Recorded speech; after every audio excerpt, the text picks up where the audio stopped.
در ناحیه وسه باز یک کارخانه نوی صنعتی مورد استفاده قرار داده شد. این پدیده نو در سمت رشد کارهای ساختمانی در حاشیه دستور و سفارش‌های پیشوای ملت پرزیدنت جمهوری تاجیکستان محترم امامعلی رحمان در دایره کارهای سازندگی و آبادانی بخشیده به جشن 35 سالگی استقلال دولتی تاجیکستان به راه مانده شده. طبق نقشه چاره‌بینی‌های مقامات اجرایی حاکمیت دولتی ناحیه و سالهای رشد صنعت با اقدام جمعیت دارای مسئولیتش محدود باغ بنیاد گردیده است. سمت فعالیت کارخانه به استحصال مسائل‌های ساختمانی روانه گردیده. در آغاز فعالیت در نوبت اول 20 نفر ساکنان محلی به جای کار دائمی تامین گردیدند. در اساس دستور و سفارش‌های سرور دولت جناب عالی اساسگزار صلح وحدت که برای صنعت کنونی مملکت که ما را وادار کرده است، مخصوصا جوانها رو، ما از این جوانانی که این برادر من است سخنها رو پیشنهاد کردیم و همه کار کرده است. ما بسیار این اساسا در دستور و سفارش های جناب عالی و با دستگیری مخصوصا رئیس ناحیه همین کار تشکیل شد، همین زوال شد. این در این کارخانه یک 20 نفر زیاد ممکن کم نه صاحب جای کار با معاش معتدل زمانوی می شود.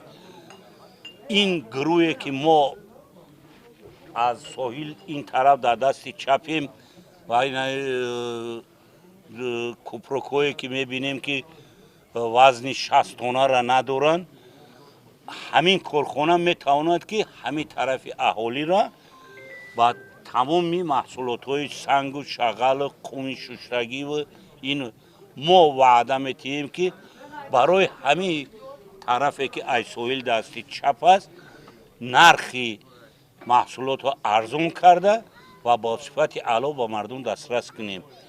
بگذار که جوانان ما در پی آبادی و آبادانی باشند، بگذار وطن ما پیشروی رو زیاد داشته باشد و دائما سخنهای جناب عالی را فراموش نکنند که فقط ما باید به پیش.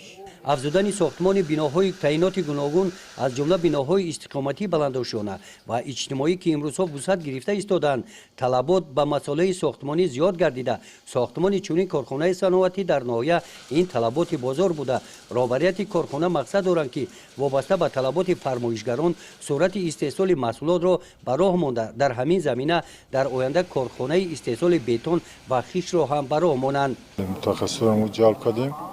ما زیاده از 20 جای کاری در یک بست داریم. در بست دوم 20 جای کاری داریم. میخواهیم که با دیگر زوادها شویم. در مراسم رسما مورد استفاده قرار گرفتن این کارخانه در حضور کارگران و ساکنان رئیس ناحیه واسه برای تشکیل چنین یک کارخانه و مهیا نمودن جایهای نوی کاری با مؤسسان اظهار منتداری بیان نمودند. گزارش خواجه نظریف خدای نظر زهروف از ناحیه واسه برای برنامه اطلاعاتی نوید.